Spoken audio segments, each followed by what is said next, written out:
ఇది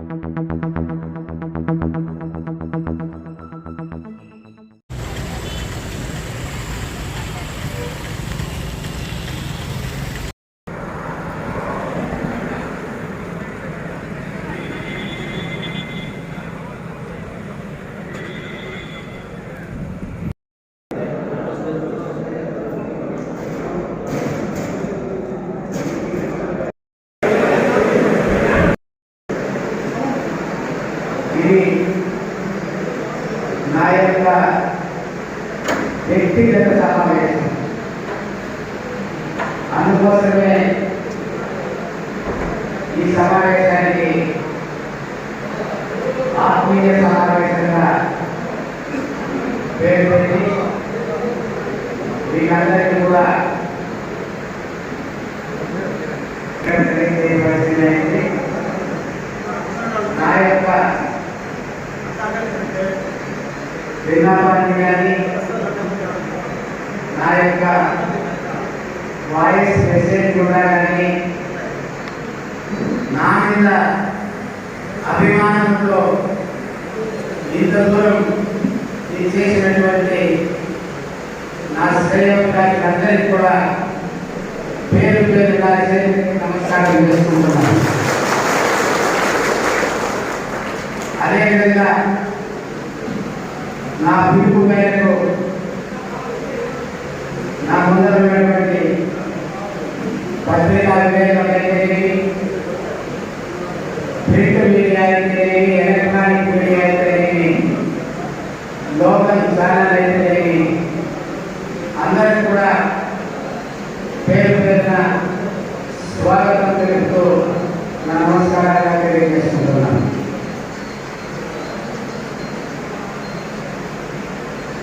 నేను ఎంతో అన్నదానంగా ఉంది.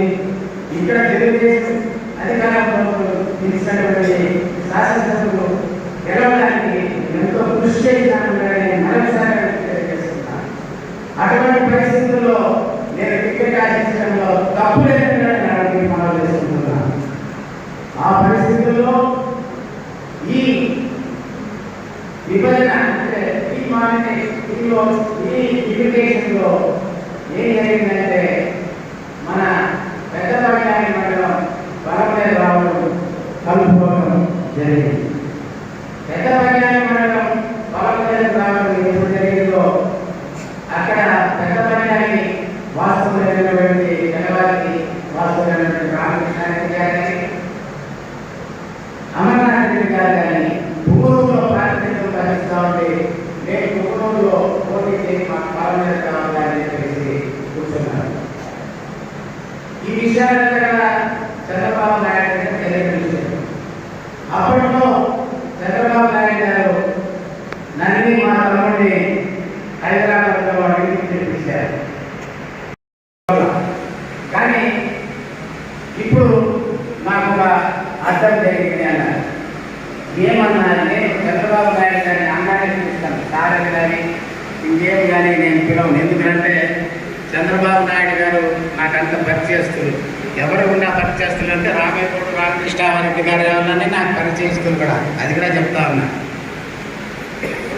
కానీ వారు నన్ను పిలిచి మాట్లాడినప్పుడు ఈ టూరి టికెట్ నీకు ఇచ్చేవాళ్ళని నేను ఎప్పుడు కూడా ఏ విధంగానూ ఇబ్బంది పెట్టాలని నేను ఏ విధంగానూ మూఢంగా లేదు. ఒకే తెలుగుదేశం పార్టీకి నేను కష్టపడుతూ పనిచేయడం జరిగింది. ఇలా చెప్తే నీకు తెలీదు, ఒక మాట చెప్తా నేను అన్నాడు. ఏం చెప్పు అన్నాడు. ఈరోజు రామకృష్ణారెడ్డి గారు కానీ లేకంటే ఆయన కుమారుడు అమర్నాథ్ రెడ్డి గారు కానీ నా దగ్గర వచ్చి ఒకటే చెప్పినారు, బలమనేరు టికెట్ నాకు కావాలి. ఎందుకంటే మా పెద్దపల్లి మండలము ఇప్పుడు బలమనేరు నియోజకవర్గం. అప్పుడే 2009వ సంవత్సరంలోనే వచ్చేస్తున్నా 2009వ సంవత్సరంలోనే ప్రజారాజ్యం పార్టీని తండ్రి తల్లి చంద్రబాబు నాయుడు చెప్పారు, బలమైన టికెట్ మార్చిస్తే ఇవ్వండి, బలమైన టికెట్ నాకు ఇవ్వాలంటే నేను మా తండ్రి గారు ప్రజారాజ్యం పార్టీ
తెలియజేస్తూ ఆ తర్వాత విషయాన్ని బాగా తెలుసు.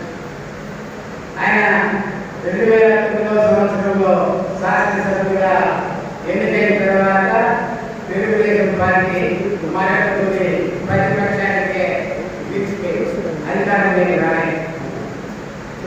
ఎప్పుడో అధికారం లేని రాలేదు. ఇక్కడ తెలుగుదేశం పార్టీ సైకిల్ గుర్తుపైన గెలిచినటువంటి అమర్నాథ్ రెడ్డి గారు 2 సంవత్సరాలు అదే పార్టీలో ఉంది. 3వ సంవత్సరం నుంచి ఆయన మళ్ళా వైఎస్ఆర్ పార్టీకి మారిపోవడం జరిగింది. అంతవరకు కూడా తెలుగుదేశం పార్టీలో పనిచేసినటువంటి కార్యకర్తలైతేనేమి, నాయకులైతేనేమి, మద్దతుదారులైతేనేమి అందరినీ కూడా నడి సముద్రంలో వదిలేసి ఆయన పార్టీకి మారడం జరిగిందని ఆయన తెలియజేస్తున్నారు. ఇటువంటి పరిస్థితుల్లో చంద్రబాబు నాయుడు గారు మళ్ళా పాదయాత్ర స్టార్ట్ చేశారు. అనంతపురం జిల్లా నుంచి పాదయాత్ర స్టార్ట్ చేస్తే నన్ను పిలిపించారు పాదయాత్ర.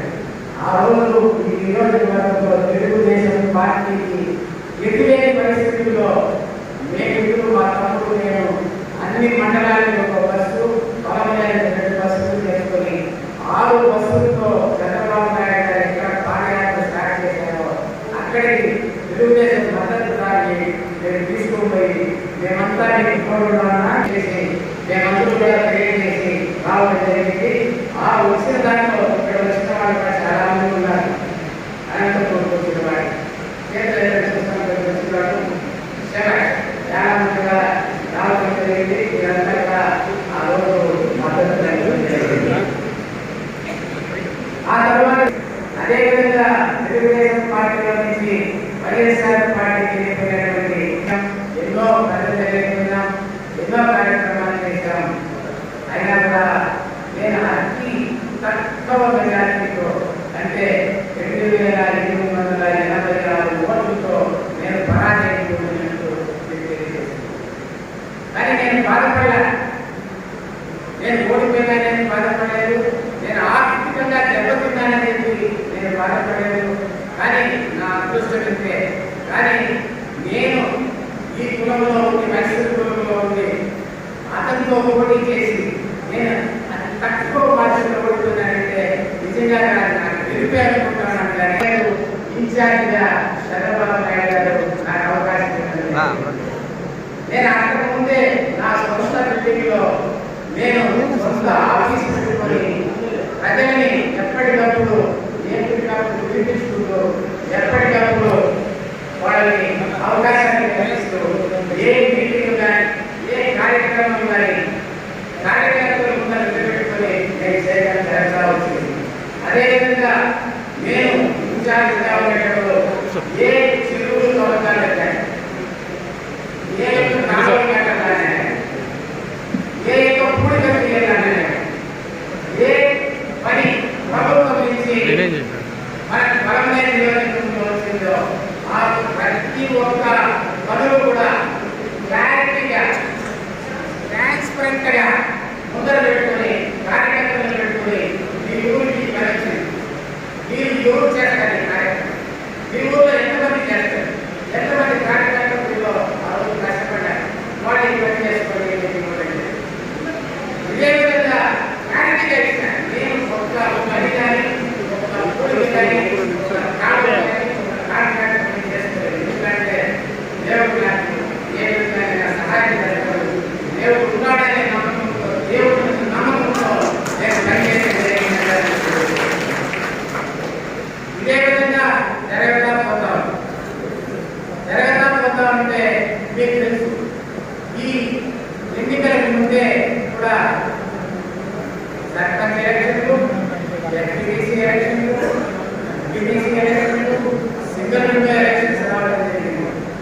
వీళ్ళందరికీ కూడా పార్టీ అధికారం లేకపోయినా ప్రతి ఊరికి పోయి అక్కడ ఎవరు మంచి క్యాండిడేట్ ఎవరైతే ఈ పంచాయతీలో పేరు పొందుతాయి నిలబెట్టి ఆర్థికంగా ఎవరైతే ఆర్థికంగా వెనుకబడి ఉన్నారో వాళ్ళు అంతో ఇంతో ఆర్థికంగా సహాయం చేసినటువంటి ఒక వ్యక్తి కోసమే నీకు గర్వంగా చెప్తాను.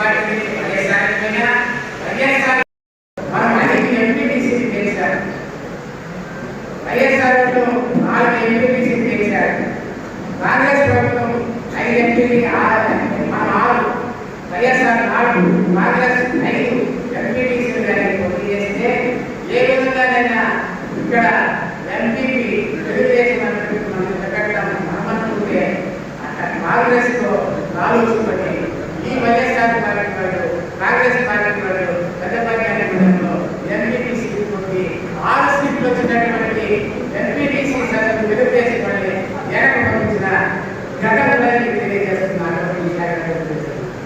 ఈ విధంగా ప్రతి ఒక్క దానిలో కూడా తెలుగుదేశానికి అర్థం చెప్పి తెలుగుదేశం ప్రభుత్వంలో తెలుగుదేశం యొక్క నాయకుడిని వారి మాటని చంద్రబాబు నాయుడు విమర్శించి వాళ్ళు వేసుకున్నటువంటి పసుపు చొక్కాలు, తెలుగుదేశం జెండాలు, పసుపు కుర్చీలు ఇదే పెద్దపల్లి అనే మండలంలో నడి రోడ్లో అగ్గిపెట్టి కాల్చిన జరిగిందని చెప్పి తెలియజేస్తున్నారు.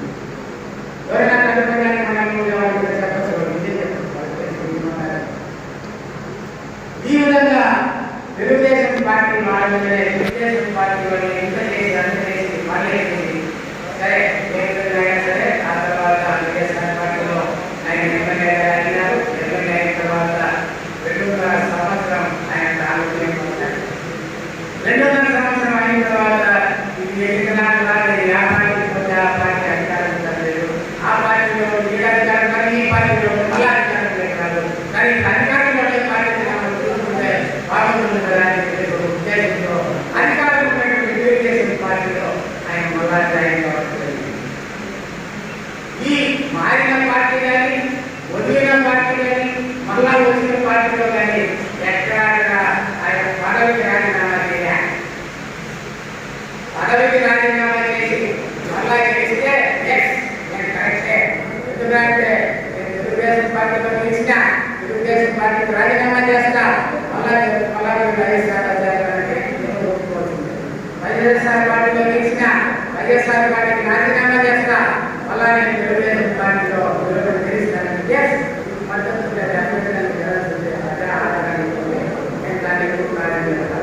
అటువంటి పేరు లేకుండా ఆయన ఆ తర్వాత తెలుగుదేశం పార్టీలో వచ్చి తెలుగుదేశం పార్టీలో ఆయనకు మినిస్టర్ పని జరిగింది. అప్పుడు కూడా ఆయన పనిచేస్తారు. ఆయన తెలుగుదేశం పార్టీలో తీసుకునే నాడు కూడా చంద్రబాబు నాయుడు గారిని విజయవాడకి పిలిచినారు. ఆయనకి పిలిపించి అయ్యా పోస్టారు మనకు చాలా మంది ఎమ్మెల్యేలు వైఎస్ఆర్ పార్టీ దాటిపోతారని ఇన్ఫర్మేషన్ వచ్చింది. కాబట్టి మనం ఏ విధంగా వైఎస్ఆర్ పార్టీలో ఎమ్మెల్యేని మనం మన పార్టీకి తీసుకోవాలని చెప్తే తీసుకోవాలా, మీ పార్టీ కావాలా, మేము కావాలా, అధికారం కావాలా, ప్రజలకు సేవ చేయాలా, ఇది ఎవరైనా తీసుకోండి చెప్తారు. ఆ రోజు అమర్నాథ్ రెడ్డి గారిని తీసుకుంటానంటే తీసుకోండి, తీసుకోవాలి తీసుకోవాలనుకున్నాడు, మీ పార్టీ కావాలనుకున్నాడు. కానీ నేను నాకే కావాలి, ఏది ఇంత కష్టపడినా ఇంత చేసినా పార్టీ నిలబెట్టుకోవాల్సిన పార్టీ అభివృద్ధి మార్గంలో పని చేయకుండా చేశాను.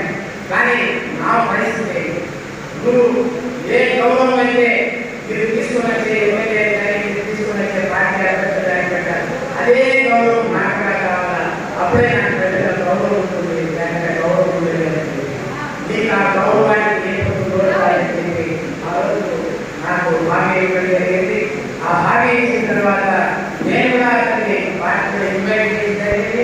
పార్టీకి ఆయన పదవిలో వస్తానంటే నేను కూడా బస్సులు పెట్టాను, లారీలు పెట్టాను, నారాయణ గారు పెట్టాను, నారాయణ గారు తీసుకోవడానికి ఇదే పదవిలో పెద్ద మీటింగ్ జరిగింది. కానీ ఆ రోజు ఆయన ఏమనుకున్నాడో నాకు తెలుసు. కానీ నేను పక్కలో ఉంటే ఆయన కష్టం కరెక్ట్గా చెప్తాను. నేను పక్కలో ఉంటే ఆయన కష్టం. ఎందుకంటే నేను నీతి నిజాయితీగా ప్రజలకు సేవ చేసే దానిలో ఉన్నా. అది అందరికీ తెలుసు. నేను చిన్న కార్యకర్త కూడా పనిచిన చిన్న కార్యకర్త పురమాసంలో ఒక ఆమె అందరికీ తెలుసు. తెలుగుదేశం పార్టీ అయితే పరిస్థితి వస్తుంది. కనీసం నాయకులైన పసుపు పుట్టలేదేమో కానీ ఆ యొక్క పసుపు చీర కట్టుకొని వీళ్ళంతా వస్తుంది అని జాగ్రత్త. అటువంటి ఆడబిడ్డకి నేను ఒక చెరువు పరీక్ష 25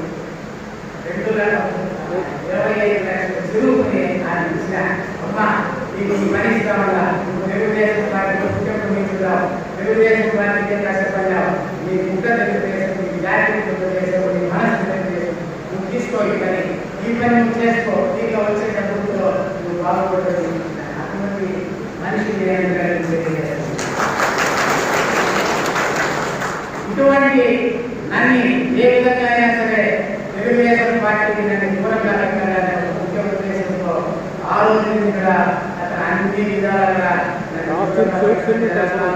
నన్ను ఏ విధమైన సంప్రదింపు చేయలేదు. ఏ విధమైనటువంటి కార్యక్రమానికి నన్ను అతను ఎప్పుడు కూడా పిలుచుకోబోయి చేసే పని లేదు. ఒక ఆ తర్వాత వచ్చినటువంటి ఎన్నికల్లో కూడా అయ్యా నువ్వు గతంలో ఈరోజు ఇంతమంది వస్తా ఉన్నారు, టికెట్ అడుగుతా ఉన్నారు, తెలుగుదేశం ఇస్తామన్నారు, వీళ్ళకి మనం టికెట్ ఇస్తామా వద్దా, వీళ్ళు మంచి వాళ్ళ వీళ్ళు ఎందుకు కోరుతున్నారు, ఆ రోజు ఎందుకు తెలుగుదేశం ఉన్నారని చెప్పి కనీసం నా గురించి మాట్లాడినటువంటి పాపానికి ఆయన పార్టీకి ఆయనే, ఆయన పార్టీకి ఆయన క్యాండిడేట్నే, ఆయన పార్టీకి ఆయన నిర్ణయాలు తీసుకున్నారు. కాబట్టి ఒక ఉమ్మడి నిర్ణయాన్ని ఏ రోజు అతను తీసుకోలేదు. ఇటువంటి పరిస్థితుల్లో నేను ఎక్కడైతే నాకు అవగాహన జరిగిందో, ఎక్కడైతే నాకు ప్రాతినిధ్యం లేదో ఆ జాగాలో నేను ఉండగలనా? మీరు ఉంటారా? మిమ్మల్ని అడుగుతున్నారు. కాబట్టి ఎవరు కూడా ఉండదు. ఎందుకంటే మీరు మీ ఇబ్బంది ఉంటారు, మీ కూడా మీరు వేసుకుంటారు, మీ సంపాదనలో మీరు ఉంటారు, ఏదో అభిమానంతో మీరు ఓటు చేస్తా ఉంటారంటే మీరు ఏమి ఆశించి చేయలేదని మళ్ళీ చేస్తాను. ప్రతి ఒక్కరు అంటే పోనీ ఆయన క్యాండిడేట్ ఫిక్స్ చేసినారు, నిలబెట్టినారు, దీపారాలు ఇచ్చినారు, సర్పంచులకి దీపారాలు ఏదో వస్తుంది. ఏ క్యాండిడేట్ నిలబెట్టారు ఆ పంచాయతీలో కానీ, ఆ మండలంలో కానీ, ఆ సెక్షన్లో కానీ ఎక్కడైనా సరే అయ్యా నేను ఫలాని క్యాండిడేట్కి ఫలాని మనిషిని తెలుగుదేశం పార్టీ అభ్యర్థిగా నేను నిలబెట్టాను కాబట్టి మీరందరూ కూడా తెలుగుదేశం అభ్యర్థికి మద్దతు ఇచ్చి ఓటేసి వినిపించాలని చెప్పిన వాగ్దానం కూడా అడుగుతామని మీరు కూడా చెప్పచ్చు. తెలుగుదేశం కూడా చెప్పచ్చు. ఇది అబద్ధం చెప్పే మాట, నిజం చెప్తానన్నా. ఒక మనిషిని మనము బాయిలో చేసి వారి యొక్క బెనిఫిట్ చేసే పరిస్థితి చేసే తిరిగి తీసుకొచ్చినారని ఒక మనిషి మనల్ని నమ్మి సర్పంచ్ గానో, ఎంపీటీసీ గానో, జడ్పీటీసీ గానో నిలబడితే మన బాధ్యత ఏంటంటున్నాం. అటువంటి బాధ్యతలు విస్మరించినటువంటి వ్యక్తి మన అమలారెడ్డి గారు చెప్తున్నారు. ఎక్కడ నుంచి కానీ అయ్యా నువ్వు ఎందుకు బాధ్యతలు అనుకున్నావు, ఎందుకు సభ్యత్వాన్ని వదులుకుంటాడు, నీకు వచ్చిన నష్టమే మేమున్నాం రా మాట్లాడతాం, నీకు ఏ విధమైన అసౌకర్యం జరిగినాక, నీకు ఏ విధమైనటువంటి చెడ్డ జరిగినాక, ఏ విధమైనటువంటి అగౌరవం జరిగినాక మేము దాన్ని పూరిస్తాం రా మాట్లాడతామని మాట్లాడతామని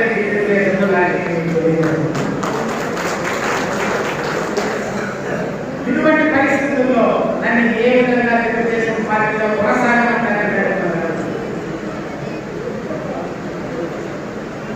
కాబట్టి నేను ఎందుకు ఈరోజు సమావేశం ఏర్పాటు చేశానంటే ఈ విషయాన్ని ఏమి కూడా కానీ నేను ఒక నిర్ణయం తీసుకోవాలనుకుంటాను. మీరంతా మాట్లాడిన తర్వాత విషయాలు తెలియజేసిన తర్వాత అందుకోసమే మిమ్మల్ని ఈ సమావేశానికి పిలవగా జరిగింది. అందుకే ఎక్కడ కానీ నా సొంతంగా ఉన్నటువంటి అంటే మీ తరఫున నాకు గౌరవం ఇచ్చినటువంటి సూపర్ బజార్ కానీ ఎక్కడ ఇది నా ఒక ఆత్మీయ సమావేశమే తెలియజేస్తా ఉన్నాను. ఎక్కడ కానీ సూపర్ బజార్కి సంబంధించింది కానీ సూపర్ బజార్ వ్యక్తులకు సంబంధించింది కానీ చెప్పక నా మీద అభిమానం ఉండేవాడు, నా సొంతం నా మీద గౌరవం ఉండేవాళ్ళని నేను మీకు కలిసినాను.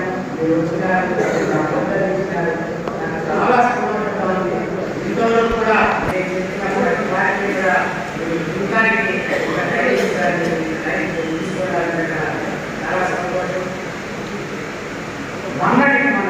చెప్తాను. వాళ్ళకు నా మీద ఏ మాత్రం గౌరవం ఉన్నాను, నేను ఏ మాత్రం ఒక వ్యక్తిగా ఉన్నాను. యుద్ధం నుంచి లోకేష్ గారు పాదయాత్ర చేస్తే పాలమనేలు ఉన్నాయి. పాలమనేలో అన్ని కుల సంఘాలు కూడా సమావేశమైనటువంటి SC, ST, BC, minority, YCP అందరికీ కూడా పిలిపించి ఇక్కడ మీటింగ్ చేశారు. కనీసం ఇక్కడ పోటీ చేసినటువంటి వ్యక్తులున్నాడే వాడు కూడా వయసులే, వాడిని పిలిచి వాడి బాగా ఆడతానని చెప్పే ఇంకిత జ్ఞానం లేనటువంటి పార్టీ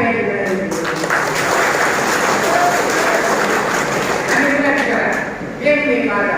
నేను చంద్రబాబు నాయుడు కోరిక వచ్చిన పార్టీ నీ పరిస్థితి ఎందుకు తెలుగుదేశానికి దూరంగా ఉన్నా అనేది దానికి కారణం నువ్వు నన్ను ఎందుకు తీసుకురాకపోవడానికి మీకు అర్థమైంది.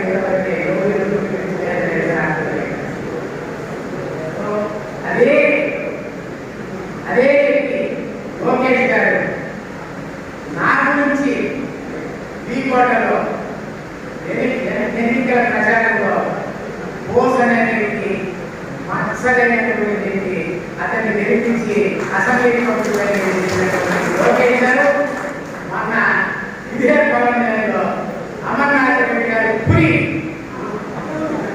అమర్నాథ్ రెడ్డి గారు బాధ్యత మర్చిపోయినాడు. నా ఎలక్షన్లో ఈయన అమర్నాథ్ రెడ్డి గారి మర్చిపోయినాడు. ఈ రోజు ఆయన్ని పులి చేయలేదు.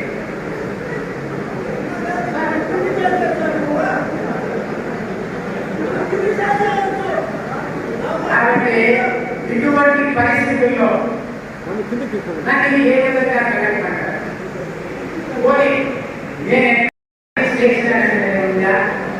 నా జీవిత కాలంలో నేను ఏ రోజైతే మీ అందరి కళ్ళతో సూపర్ అధ్యక్షుడిగా ఎన్నికయ్యానో ఆ రోజు నుంచి 245 ఓట్ల నుంచి ఈరోజు 15,000 మంది ఓటర్లను దర్శించుకోవచ్చు.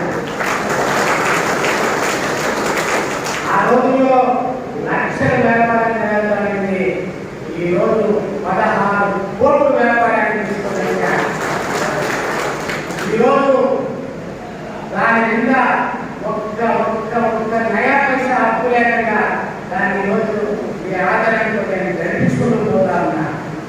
ఈరోజు పెద్ద మార్కెట్ ఈరోజు పరమనేలో మార్కెట్ వచ్చినా కదా ఆ మార్కెట్ ఈటుగా ఆ మార్కెట్కు తగువైన రీతిలో నాణ్యతలో కానీ రేట్లో కానీ ప్రజలకు అందించే దానిలో నేను సేవ చేస్తానని చెప్పి గర్వంగా చెప్తాను. నేను చాలా మంది వస్తారు. నేను ప్రతిరోజు కూడా నా ఉద్యోగం పంపించిన నా వ్యాపారానికన్నా నా మీద పెట్టినటువంటి నమ్మకాన్ని ఒమ్ము చేయకుండా ఉద్దేశంతో గల్లాన్ని పరిధించి 10 నెలలు పెట్టుకుంటున్నా. అదేవిధంగా రాత్రి సాయంకాలం 7:30 నుంచి 8:30 వరకు ప్రతిరోజు కూడా నేను సూపర్ మార్కెట్లో విజిట్ చేస్తా ఉంటాను. ఎప్పటికప్పుడు దాన్ని ఏ విధంగా అభివృద్ధి చేశానంటే ఆ బిల్లు యొక్క అమౌంట్, ఆ బిల్లు యొక్క డేట్, టైము నా చేతిలో ఉంటాను. అది నేను ఇప్పుడు కూడా చూపిస్తాను. మీరు ముందుగా కొనింటే మీ సబ్జెక్ట్ మాట్లాడితే మీ పేరు ఉంటాయి నా ఫోన్లో. ఆ విధంగా నేను మానిటర్ చేసుకుంటూ ఎప్పటికప్పుడు ఆ సూపర్ అభివృద్ధి వాటిలో ప్రయత్నించుకుంటూ చేసుకొని పోతాను. దానికి అంతా కారణం నేను కాదు, మీరు చెప్తున్నాను. ఎందుకంటే నాకు ఈరోజు బస్సుల్లో, హాస్పిటల్లో, డబ్బుల్లో అవన్నీ ఎందుకంటే ఈ నియోజకవర్గంలో ఈ పనులు నాకన్నా డబ్బులు ఉండేవాళ్ళు, నాకన్నా పెట్టుకుంటూ ఉంటారు, నాకన్నా ఆస్తులు ఉండేవాళ్ళు ఉంటారు. కానీ ఆ ఒక్క సూపర్ బజార్ వల్లనే ఈరోజు పోస్ట్ నిలబడ్డాడని తెలియజేస్తున్నా. దానికి కారణం మీరు ప్రజలనే చెప్తున్నాను. కాబట్టి ఇటువంటి పరిస్థితుల్లో నేనున్నాను. నేను ఏమి చేయాలనుకునేది 4-5 నెలల్లో నిర్ణయం తీసుకుంటా. నేను తీసుకున్న నిర్ణయాన్ని తప్పకుండా మీకు తెలియజేస్తా. మీరు ఏ విధంగా నాకు ఇంతవరకు మీకు మీ యొక్క సహాయాన్ని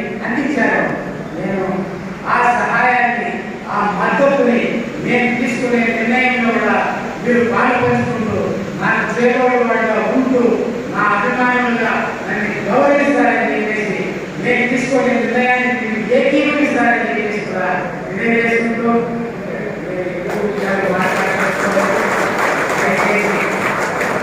మద్దతు నాకు కావాలి. ఇన్ని సంవత్సరాలు ఇన్ని దినాలు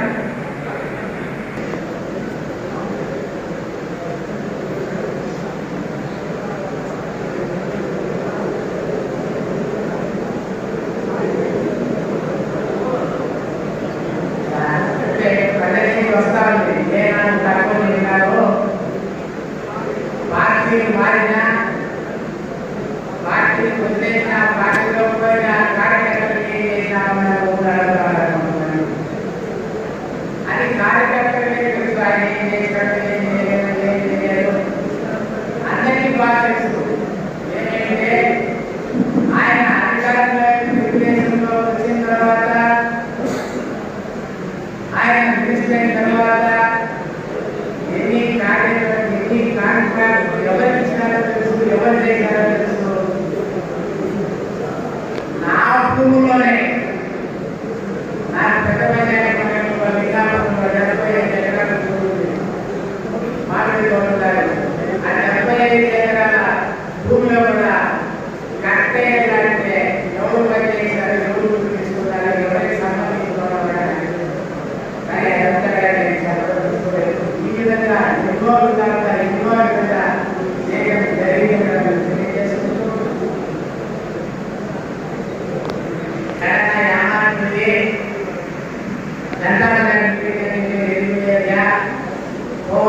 మీటింగ్లో ఈ మీటింగ్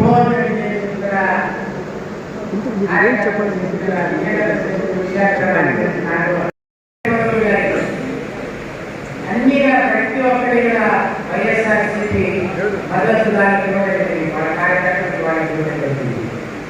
కానీ ఒక బలమైన సూపర్ మార్కెట్ వరకు గతంలో కాంగ్రెస్ గవర్నమెంట్ కానీ తెలుగుదేశం గవర్నమెంట్ కానీ మళ్ళా తెలుగుదేశం గవర్నమెంట్ కానీ ఈరోజు వైఎస్ఆర్సీపీ పార్టీలో ఉండేటప్పుడు కూడా అక్కడ ఉండి వాళ్ళు కానీ ప్రజలు కానీ ఎవరు కానీ అది ఒక్క పోస్ట్ చేతిలో ఉంటేనే బాగుపడుతుంది. ఆ వైఎస్ఆర్ పార్టీ వాళ్ళకి అక్కడ రానే ఉంది కదా, వాళ్ళే మద్దతు అందుకోసమే ఈరోజు కూడా అంత అభివృద్ధి చేసేదానికి అవకాశం నాకు లేకపోతే నాకు అవకాశం కూడా దొరికేది కాదు. ఈరోజు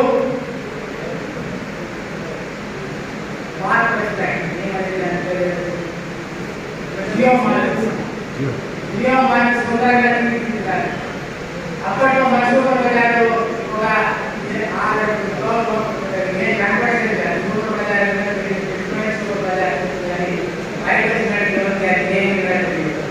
ఈరోజు దానికి ఫీల్డ్గా మనం ముందర కొట్టేసి దానికి రిలాక్స్ చేసి విజయబుద్ధి ఇచ్చి దానికి వ్యూ ఇచ్చి దానికి లోపల మంచి లైటింగ్ వచ్చే అవకాశం చేసి పెట్టాము. అంతేకాకుండా సూపర్ బజార్కి దక్షిణం వైపున ఉత్తరం వైపున దక్షిణం వైపున మనం 5 రూములు కొట్టాము. దాని మేము అభివృద్ధి చేశాము. ఎవరైనా సరే దాంట్లో సూపర్ బజార్లో చేయనటువంటి వ్యాపారాలు చేసుకోవాలన్నా నువ్వుగా దాంట్లో ఆఫీస్ పెట్టుకోవాలన్నా కదా దానికి బాడీ జరిగింది. దాన్ని కూడా మనం డబ్బులు కలిసి ఖర్చు పెట్టి ఆ బిల్డింగ్ కూడా చేయడం జరిగింది. అవన్నీ కూడా అవకాశాలు మనకి 4 సంవత్సరంలోనే అభివృద్ధి కార్యక్రమాలు చేశామని కూడా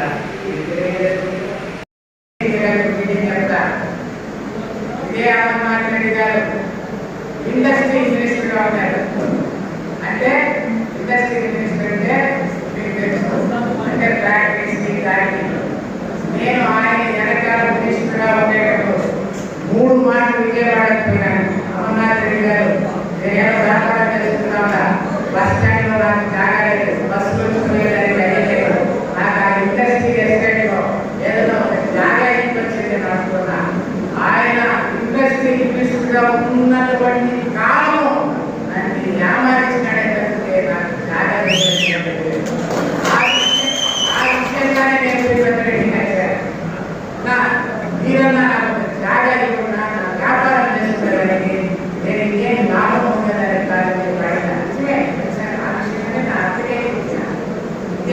పదవి కావాలా నాకేమో కావాలని కాదు.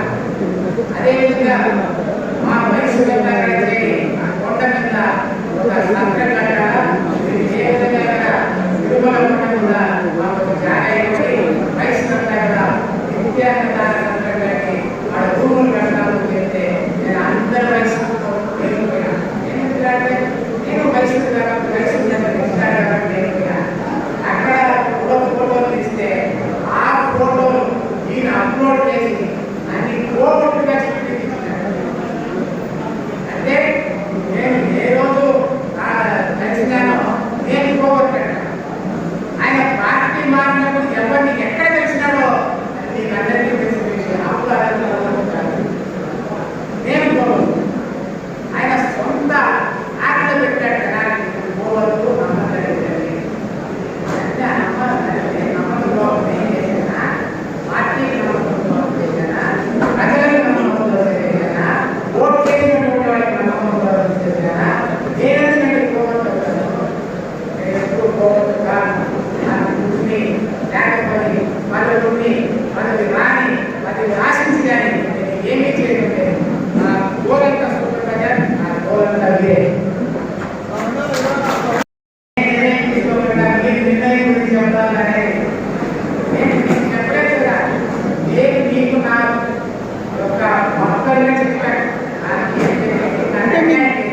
అంటే మీరు మద్దతు అడుగుతున్నారు కదా, నాకు మద్దతు చేయండి అంటే మద్దతు ఇవ్వండి అంటే కదా, దేనికోసం అంటే ఎందుకున్నారు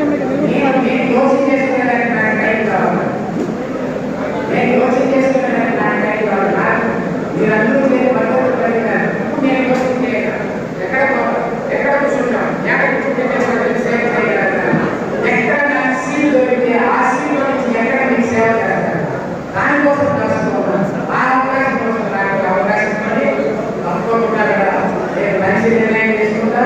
నేను తీసుకునే నిర్ణయం తప్పకుండా మీకు నా వల్ల అవకాశం పొందే అవకాశాన్ని వస్తాయి కదా.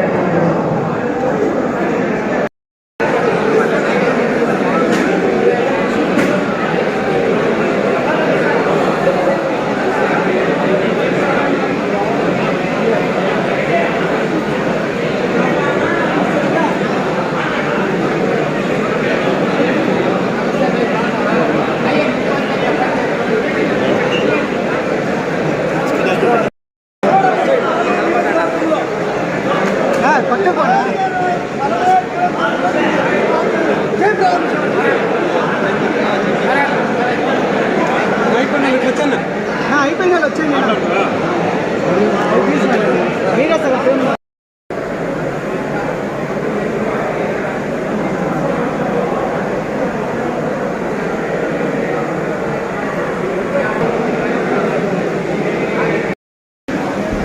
Go to the icon.